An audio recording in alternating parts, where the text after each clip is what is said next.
Il-Prim Ministru Lorenz Gonzi żvela l-ewwel darba li ftit ta' żmien ilu il-Ministru Austin Gatt kien ppreżentallu r-riżenja tiegħu iżda dan irrifjuta. F'kummenti lit timesofmalta.com Lorenz Gonzi ddefenda l-Ministru Austin Gatt fid-dawl tal-mozzjoni mresqa kontra tiegħu mill-Oppożizzjoni Laburista. Il-Ministru Austin Gatt kien ippreżenta r-riżenja tiegħu waqt laqgħa tal-Kabinett. Iżda Gonzi rrifjuta. Skont Lorenz Gonzi kemm il-Kabinett u anke l-Ministru Austin Gatt diġà assumew ir-responsabilità politika għal falliment fit-trasport pubbliku. F'konferenza tal-aħbarijiet fil-bini ta' Transport Malta l-Kap Eżekuttiv Stanley Portelli qal li minn nhar il-ġimgħa li ġej l-awtorità kienet se tassumi rwol ta' regolatur fuq is-servizz ta' trasport pubbliku. Qal li Transport Malta se tkun qed timponi l-penali fuq l-arriva jekk ma tonorax dak miftiem fil-kuntratt. Iżda l-penali mhux se jkunu qed jiġu applikati fuq ir-rotot il-ġodda li se jidħlu fis-seħħ minn dan ix-xahar għaliex skont Stanley Portelli dan is-suġġett għadu qed ikun diskuss. Mitlob jgħid kemm ġiet tiswa l-bidla li se tidħol fis-seħħ minn dan ix-xahar fis-servizz ta' trasport pubbliku, Stanley Portelli naqas milli jwieġeb l-istess kif għamel il-Ministru Austin Gatt ftit tal-jiem ilu fil-Parlament. Għadna qed niddiskutu mal-operatur kif diġà ntqal, at the stage m'għandix xi nżid ma dak li ntqal diġà fuq kemm se jiġi jiswa iżjed is-servizz. Portelli naqas milli wieġeb ukoll jekk kienx hemm xi forma ta' budget għat-tibdil fir-rotot li huma f'idejn l-istess awtorità. It's not my remit biex ngħidlek hemm xi budget partikolari jew le. Il-Ministru Austin Gatt diġà konferma li l-Gvern m'għandu l-ebda intenzjoni jitlob lura l-400,000 euro konsulenza li nefaq fuq ir-riforma fit-trasport pubbliku. Mitlob jgħid jekk l-awtorità kienet sodisfatta b'din il-konsulenza, Stanley Portelli qal li żmien biss jista' jgħid. Minix nifronza ruħi fuq dik, ġifieri, I think time will tell. Mistoqsi jekk kienux qed ibassru li l-rotot kienu se jinbidlu wara ftit xhur wieġeb illi kieku kellu d-don tal-profezzija kien imur jaħdem l-Stock Exchange. Ħanajdlek, li kieku jiena nista' għandi d-don tal-profezzija, imur naħdem l-Stock Exchange.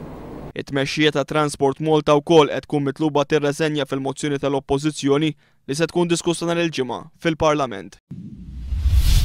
Il-Prim Ministru Lorenz Gonzi ma jħoss li huwa fl-interess nazzjonali li jgħid min huwa dak id-deputat nazzjonalista illi bħalissa qed jiġi investigat mill-Pulizija fuq akkużi ta' korruzzjoni. Il-ġurnal Malta Today kien żvela li dat-deputat nazzjonalista li bħalissa qed jiġi investigat mill-Pulizija b'rabta ma' fonti li kien jixtri l-plejers huwa wieħed mit-tmien assistenti parlamentari. Dan l-istazzjon huwa informat li d-deċiżjoni ta' Gonzi li ma jgħidx minn mill-grupp ta' 8 assistenti parlamentari qed jiġi investigat għajmet ferment sieħ internament. L-akkuża fil-konfront ta' dat-deputat nazzjonalista hija li fil-passat kien inħoloq fond biex huwa ikun jista' jixtri l-plejers. 6 membri mill-Gvern Grieg talbu riżenja tal-Prim Ministru wara li dan sejjaħ referendum. F'dan referendum il-poplu Grieg se jkun qed jintalab jgħid jekk hu ser jaċċetta l-pakkett ta' għajnuna finanzjarja mill-Unjoni Ewropea. Liema pakkett ġie diskuss ilbieraħ fil-Parlament bil-Prim Ministru Lorenz Gonzi jgħid li pajjiż għandu jikseb mill-opportunitajiet li qed toffri l-kriżi tal-Greċja u l-Ewro.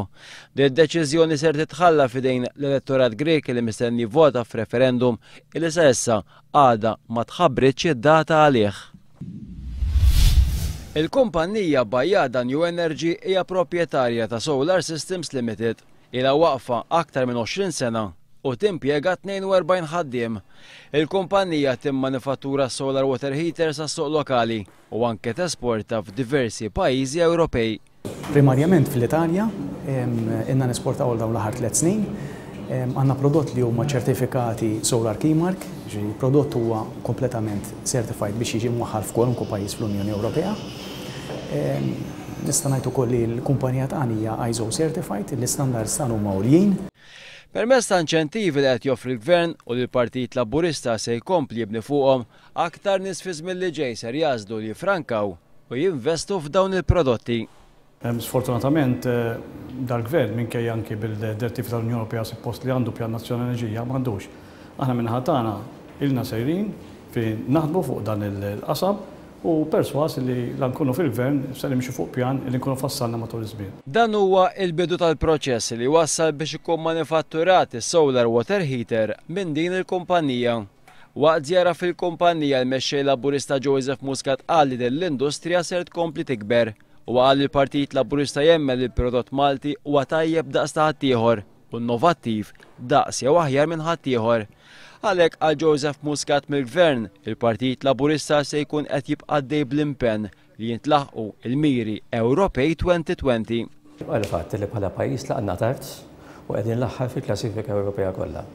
Illum mhux biss strateġija għandna pjantazzjoni, ma pjantazzjoni qed jitwettaq. Il-pjantazzjoni ġie fis-seħħ fl-Lulju tas-sena li għaddiet u xorta għadna fil-qiegħnet.